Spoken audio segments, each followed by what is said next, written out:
I want to perfect the short game. How do I get more spin on my short push? This is a question that commonly comes up, and getting more spin is one of the factors, but it's not in the top two, top three. It's not even in the top five.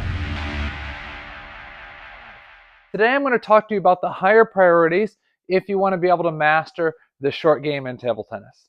The first one, number one, is you have to be able to identify the depth.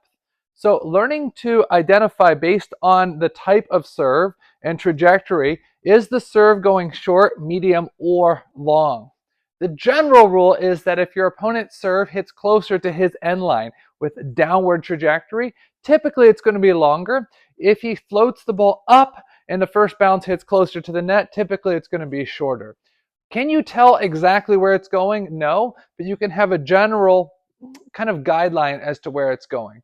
So if you're here in your ready position and you see that the serve is shorter to your forehand, even if we don't know exactly where it's at, what are we going to do? We're going to get there, get to that vicinity so that we have a better chance of returning it. The second is really finding good position.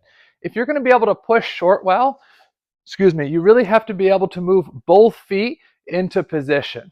So if you look back at table tennis videos from 40, 50, 60 years ago, oftentimes you'll see that the guys are very, very upright and they just step in with one foot. With modern table tennis, you really have to be able to come inside the table. So you're here low in your ready position and your whole body goes inside the table. This allows you to get closer to the ball. The closer your chest and your face are to the actual contact point, the more control that you have. The third thing is the timing. This is a huge one. If you're going to be able to push short, you really want to be able to play the ball directly off the bounce or as the ball is dropping, preferably directly at the bounce as the ball is coming up. A lot of people, they practice right off the bounce, right off the bounce, right off the bounce, which is excellent. But then because they're not that good at reading the depth, they wait back and then they end up charging at the last second and hitting at the top of the bounce, or charging so hard that the ball tends to go out. So what you really have to be able to do is identify earlier that it's short. That way you can get your body all the way to the bounce. Now, the other variation, this is pretty tricky, this is more advanced, is if you do have the ability to push late timing and push short, this one's fairly tricky. Most opponents, whether they know it or not, they identify early timing push with going short, and they also identify that when you're late, chances are you're going to push off the end of the table, and they're going to have the chance to attack first. So if you have the ability to practice late timing push and still be able to push short, that is a technique that's more advanced, but super valuable. If you're going to do this technique, instead of having a quick contact point, you're going to carry the ball a longer distance, and do a longer contact point. This is something great to practice with your robot. It's hard to get somebody to serve to you an hour or 2 hours every day to practice this skill, but Power Pong Robot, set it up, and this is very, very simple to do it. You can set it up just with the drill that I'm demonstrating here. It's a fairly easy one. It's trajectory 20, speed 10, and spin -2. Create a cluster of balls, turn on random and shuffle placement, and you can easily get this particular drill, which is just a serve return drill. So we've talked about, first is identifying the depth. The second is finding the positioning with your body. The third is timing it. The fourth I just touched on real briefly, which is called the action. So what you want is a very, very, very compact stroke, small backswing and small follow through with a very light touch like that. Sometimes in the past, I'd actually have my students do this. I'd have one student stand over there and one student stand over here, and I would have them just practice coming in and just doing that. Just imparting that much on the ball that the touch is very, very light. Anytime that you're trying to create a massive amount of spin, the ball tends to go out a lot.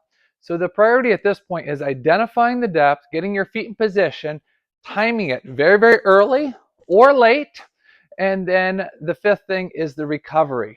If you have a great short push, but you're not able to attack afterwards, or you're not able to get your balance afterwards, it's going to be tough. The push is more of a setup shot than it is a point winning shot. So if you spend days or weeks or months or even years on your push and then you're not able to follow up afterwards, your opponent is not going to feel the same level of threat. So when you push short, how in the world do you know what your opponent is going to do next? Well, it kind of depends on the quality of your push, the height, and it depends on the positioning of your opponent. I see a lot of times people will push short and the opponent will come in and attack strong and they're like, no, my push was too high. And I think about tapping them on the shoulder and saying, no, your push was too predictable. You see, if you never push long, or if you never push off the sides, or if you never push to different locations, then the opponent is already coming in. No matter how low you push, he should be able to attack. Okay, so sometimes your push has to be a little bit more or less predictable. As far as the recovery goes, when you push short, what are the chances that it's going to go short, medium, or long? Well, it kind of depends on the DNA of the opponent, what their strengths and weaknesses are in playing system. But typical when you push short is the ball oftentimes comes short or half long.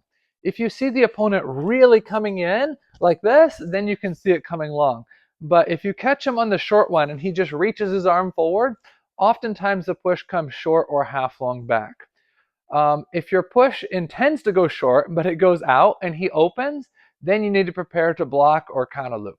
So it depends a lot about your style. It depends a lot about your opponent's style, but just have the mindset that you're pushing and then getting back to recover. Pushing and then getting back to recover. Getting back doesn't mean all the way back, but just a mini step back to recover. So let me just walk through the 5 things real quick on the short push, and then we're going to dive into the deep push. So the 5 things that you have to do well with the short push is identify that it's going short.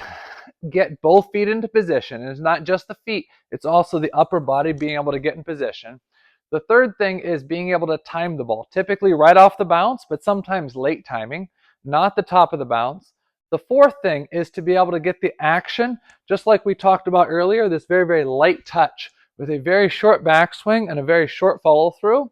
And then the fifth thing is the recovery, to be able to push and then get ready for the next ball. Push, get ready for the next ball. This is an important habit, not just in matches, but this is an important habit to develop with Power Pong robot training. Before we wrap up, I want to talk just for a few minutes about the deep push, because no matter how good your short push is, you also need to be able to have a deep push. The same thing as the short push, you've got to be able to identify the depth and type of the incoming serve.